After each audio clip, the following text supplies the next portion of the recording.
3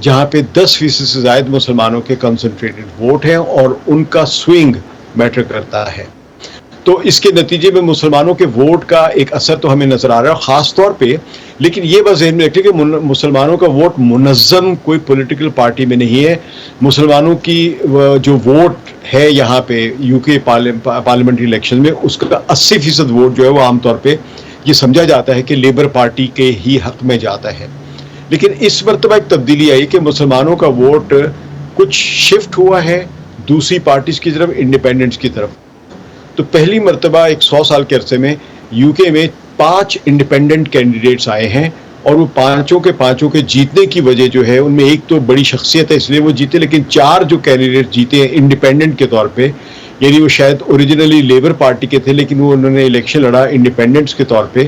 تو انڈیپینڈنٹ سے اور بھی کینڈیڈیٹس تھے لیکن جو جیت کے الیکٹ ہو گئے ہیں یہ چاروں کے چاروں غزہ کے ووٹ پر جیتے ہیں. رائٹ. اور سکلین صاحب یہ امیگریشن آگے بڑھاتے ہیں گفتگو کو. امیگریشن اب کے برطانیہ میں کتنا بڑا ایشو ہے اور یہ جو نئی حکومت لیبر پارٹی کی آئی ہے اس کی امیگریشن پالیسی کیا ہوگی؟ کیا سختی آ سکتی ہے اس میں؟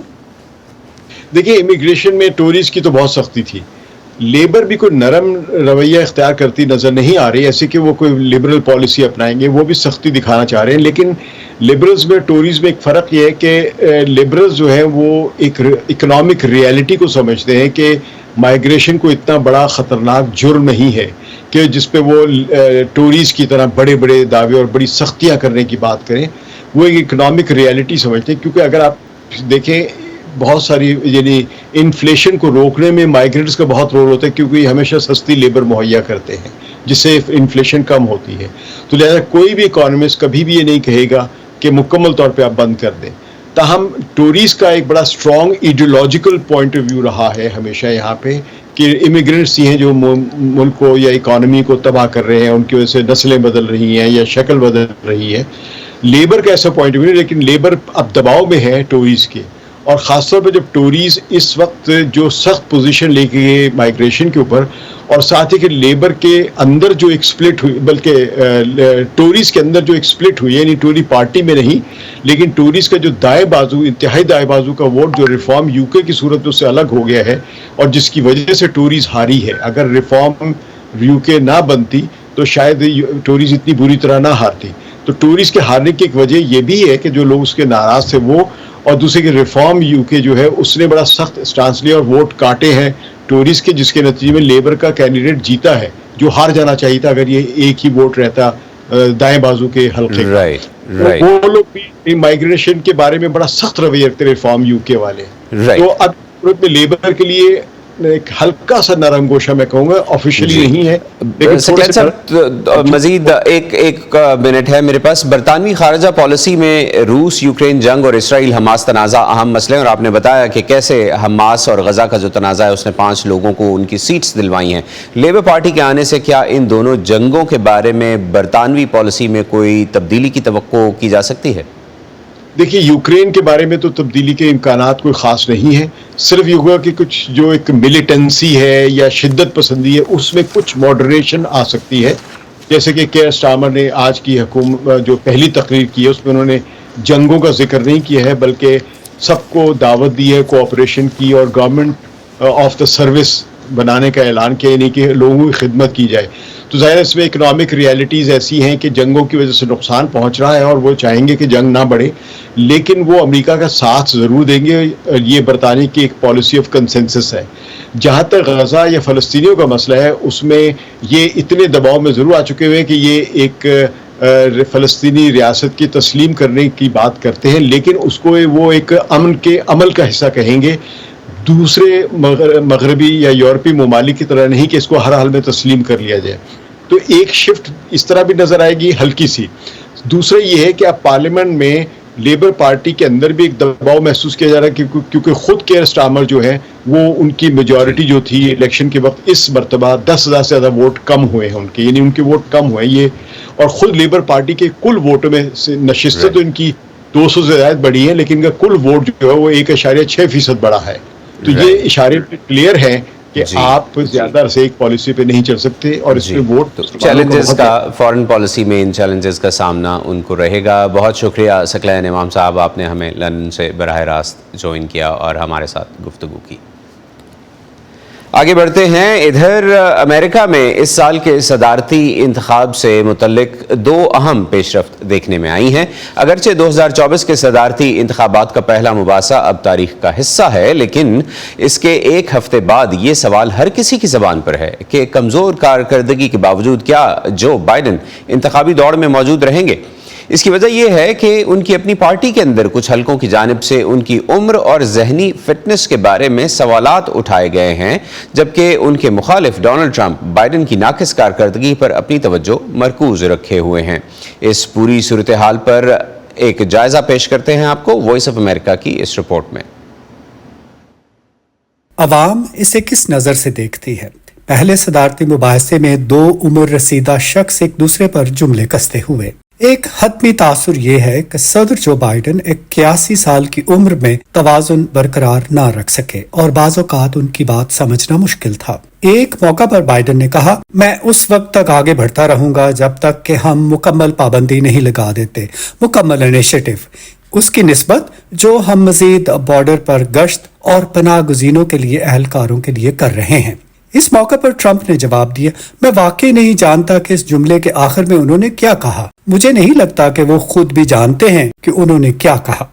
اب ریاست ٹیکسس سے کانگریس کے رکن لائڈ ڈوگٹ پہلے ڈیموکریٹ ہیں جنہوں نے کھلے عام کہا کہ بائیڈن کو دوڑ سے دستبردار ہو جانا چاہیے. تجزیہ کاروں کا کہنا ہے کہ اس کے بعد ڈیموکریٹک پارٹی کے اندر سوچ بچار تبدیل ہو رہی ہے. اگر مجھے شرط لگانی پڑے تو میں کہوں گا کہ اس بات کا امکان کہ جو بائیڈن ٹکٹ پر نہیں ہوں گے 50-50 ہے. لیکن صدر ایسا نہیں سمجھتے. وہ عمر میں اضافے کا اعتراف تو کرتے ہیں, لیکن مباحثے میں اپنے مد مقابل کے جھوٹے دعووں کی طرف اشارہ کرتے ہیں. میں پہلے کی طرح فراوانی سے بات نہیں کرتا, میں ویسے بحث نہیں کرتا جیسا کہ میں پہلے کرتا تھا, لیکن میں جانتا ہوں کہ مجھے کیا معلوم ہے, میں جانتا ہوں کہ سچ کیسے بولنا ہے. تاہم امریکی نیٹ ورک CNN کے ایک سروے سے پتہ چلتا ہے کہ 4 میں سے 3 ووٹرز کا کہنا ہے کہ ڈیموکریٹس کے پاس صدارت جیتنے کا بہتر موقع ہوگا اگر بائیڈن پارٹی کے نامزد امیدوار نہ ہوں. تاریخی طور پر دیکھیں تو ضروری نہیں کہ پہلی بحث میں ہارنے سے صدر کا عہدہ خطرے میں پڑ جائے گا. But what it did do is to تجزیہ کاروں کا کہنا ہے کہ سن 2012 میں اس وقت کے صدر براک اوباما نے مباحثے میں کمزور کارکردگی دکھائی, لیکن پھر وہ دوبارہ الیکشن جیت گئے. پہلے مباحثے میں اوباما کی کمزور کارکردگی کی وجہ یہ تھی کہ وہ بالکل تیار نہیں تھے, لیکن اگلی بحث جو جلد ہی ہوئی اس میں وہ بہت اچھے رہے. 73 سال کی عمر میں صدر رونلڈ ریگن ایک مباحثے میں ناقص کارکردگی دکھاتے ہوئے کچھ پریشان نظر آئے. Pay and salary, or pay and pension. Still was really at the first debate. پھر بھی یہ پہلی بحث میں تھا جس کے بارے میں خیال کیا گیا کہ انہوں نے عمر کی وجہ سے اچھی کارکردگی کا مظاہرہ نہیں کیا, لیکن دوسرے مباحثے میں انہوں نے اچھی کارکردگی کا مظاہرہ کیا. لہٰذا پارٹی ووٹرز کو حوصلہ دینے کے لیے یہ ایک قلیل مدتی حکمت عملی ہے, اور ایک طویل مدتی حکمت عملی یہ ظاہر کرنے کے لیے کہ یہ ایک غیر معمولی سی گڑبڑ تھی اور صدر زیادہ بھرپور طریقے سے اور صدر کے عہدے پر فائز رہنے کے قابل ہیں. دوسری طرف ڈونلڈ ٹرمپ توجہ گزشتہ ہفتے کے مباحثے پر مرکوز رکھنے کی کوشش کر رہے ہیں. جو بائیڈن نے پورا ہفتہ کیمپ ڈیوڈ میں آرام کرنے, کام کرنے, مطالعہ کرنے میں گزارا. انہوں نے بہت محنت سے مطالعہ کیا. انہوں نے اتنی محنت سے مطالعہ کیا کہ انہیں معلوم ہی نہیں کہ وہ کیا کر رہے ہیں. تجزیہ کاروں کا کہنا ہے کہ آیا صدر بائیڈن دستبردار ہوں گے, اس کا انحصار ڈیموکریٹک پارٹی میں ان کی حمایت پر ہے, اور اس بات پر ہے کہ عوام کی طرف سے اور کتنے مطالبات ہوتے ہیں کہ وہ اس دوڑ سے دستبردار ہو جائیں. کیرولائن پرسوٹی کے ساتھ ندیم یعقوب, وائس آف امریکہ. اور اب کچھ اور ڈیموکریٹک کانگریشنل ممبرز بھی یہ کہہ رہے ہیں کہ بہتر ہوگا کہ صدر جو بائیڈن اس ریس سے دستبردار ہو جائیں, جبکہ بائیڈن کے کچھ ڈونرز, کیمپین ڈونرز کی طرف سے بھی اسی قسم کی باتیں کہی گئی ہیں. امریکی صدر جو بائیڈن سپریم کورٹ کے اس فیصلے کی مخالفت کر رہے ہیں جو سابق صدور کو ان کے دور حکومت میں سرکاری فرائض سے متعلق اٹھائے گئے کسی بھی اقدام کے خلاف قانونی کارروائی سے استثناء دیتا ہے.